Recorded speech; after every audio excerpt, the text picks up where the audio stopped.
শুভ জন্মাষ্টমী বন্ধুরা, কেমন আছো সবাই? সকালবেলা চলে এসেছি ঠাকুর ঘরে। আর গোপালদের জন্য এবছর জন্মাষ্টমীতে আমি একটা গিফট এনেছি, আর সেটাই এখন খুলছি। আর অনেক দিন থেকে ইচ্ছা ছিল গোপাল সোনাদের একটা দোলনা এনে দেব ওদের জন্যে, আর সেটা আনবো আনবো করে আনাই হয় না। তাই জন্মাষ্টমীর দিনটাই বেছে নিলাম যে জন্মাষ্টমীর দিনে গোপালকে এই দোলনাটা গিফট দেবো। আর এই দেখো, সব প্রসাদও নিয়ে চলে এসেছি, অনেক কিছু। জন্মাষ্টমীর ভিডিওটা তোমাদের সাথে শেয়ার করতে একটু দেরি হয়ে গেল, তোমরা সবাই দেখো, ভালো লাগবে আশা করি। আর গোপাল সোনাদের জন্য জামাও কিনে নিয়ে এসেছি, আর বেশি ঝিকঝাক জামা কিনিনি, সুতির উপরে নিয়ে এসেছি যাতে সবসময় পরতে পারে। আর দেখো কি সুন্দর হয়েছে, একটা পিঙ্ক কালার আর একটা সাদা কালার। আমার তো দুই গোপালের গোপাল সোনা তো গোপাল সোনা তো দুটো তিনটে চারটে হয় না, একটাই গোপাল। কিন্তু তার আমরা সবার বাড়িতে কারোর একটা মূর্তি থাকে, কারোর দুটো, কারোর তিনটে, যে যেমন থাকে। আমার ঘরে দুটো মূর্তি রয়েছে গোপাল সোনাদের, তাই দুটো জামা নিয়ে এসেছি। আর এই দেখো দোলনাটা কেমন হয়েছে তোমরা বলো। আর আমার তো খুব পছন্দ হয়েছে। গোপাল সোনারা কি করছে চলো আগে দেখি। সকালবেলা তো ওদেরকে আমি তুলে বসিয়ে দিয়েছি ওদের আসনে। আর এই দেখো, ওদের মুখ দেখেই বুঝতে পারছো যে দোলনায় পেয়ে কতটা খুশি হয়েছে। আর গোপাল সোনাদের আমি হাতের বালা গরিয়ে দিয়েছি একটা গোপালকে, তারপরে এর উপর বাঁশি আছে, কিন্তু দোলনাটা ছিল না, তাই এবছর জন্মাষ্টমীতে দোলনা নিয়ে এসেছি। আর এই দেখো, এখন বসে আমি মালা গাচ্ছি। এখন কিন্তু এটা বিকালবেলা, তোমার 4টে মতো বাজে। আমাদের তো টগর ফুলের গাছ আছে, ফুল তুলে নিয়ে এসেছি গাছ থেকে একদম ঝুড়ি ভরে। আর নিজের হাতে বসে এখন মালা গাচ্ছি। আর সন্ধ্যের সময় গোপাল সোনাকে অভিষেক করব, পুজো করব সন্ধ্যের সময়। আজকে সকালে পুজো করিনি আমি। আর এখন দেখো মালা ফালা গেঁথে একটু শাড়ি পরে রেডি হয়ে চলে এসেছি। এবার দেখো, এখানে পঞ্চামৃত করেছি আমি, দুধ, দই, ঘি, মধু আর একটু মিছরি দিয়েছি, চিনির মিছরি। থেকে দেখে আসছি লক্ষ্মীনারায়ণ আর লোকনাথ বাবা আমাদের ঠাকুর ঘরে প্রতিষ্ঠিত। তারপরে মেয়ের আবদারে হঠাৎ করেই গোপু সোনাকে আগমন আমাদের বাড়িতে।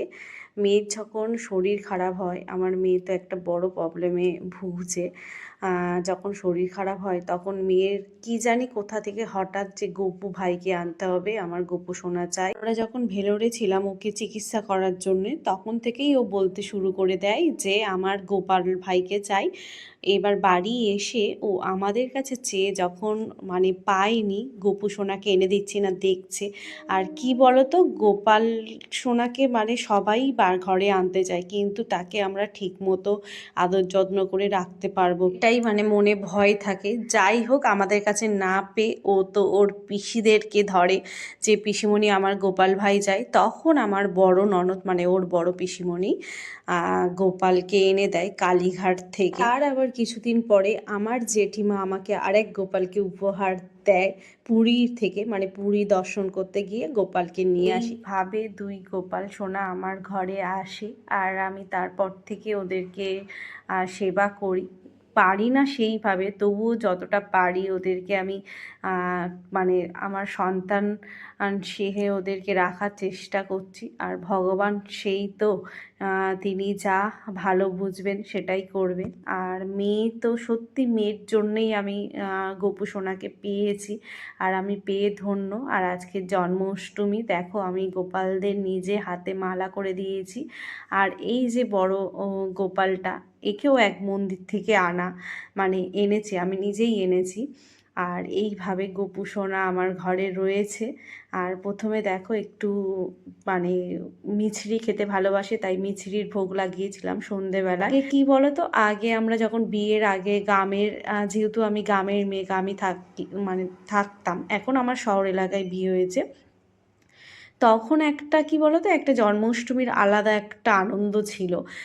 সেই রাত জাগা, যে রাত 12টা হচ্ছে গোপালের জন্ম, গোপাল সোনার জন্ম সেই রাত্রেবেলা। আর তখন কি বলতো, সবার ঘরে ঘরে টিভি ছিল না, একটা টিভি দেখারও বিশাল একটা মজা ছিল। সবাই রাত জেগে প্রত্যেকের বাড়ি পুজো হবে, ব্রাহ্মণ আসবে, পুজো হবে। সে যে কি আনন্দ, কি বলবো, সেই আনন্দের দিনগুলো সত্যি এখনও আর তেমন নেই। প্রত্যেকের বাড়ি জাঁকজমক করে পুজো হয়, নিজেরাই আনন্দ করে। আর গোপু সোনাকে নিয়ে তো আর কোনো কথা হবে না। আজকের গোপু সোনার সাজটা এত ভালো হয়েছে, চোখ ফেরাতে পারছি না। তোমরা কমেন্ট করে বলো বন্ধুরা কেমন লাগছে আমার গোপু সোনাকে। আজ আসি, সবাই ভালো থেকো, সুস্থ থেকো, ভগবানের কৃপায় সবাইকে যেন সুস্থ রাখে এই কামনা করি। জন্মাষ্টমীটা তো আমার ভালো কাটলো, তোমাদের কেমন কাটলো সবাই বলো। আজ আসি, টাটা, সবাই ভালো থেকো, সুস্থ থেকো।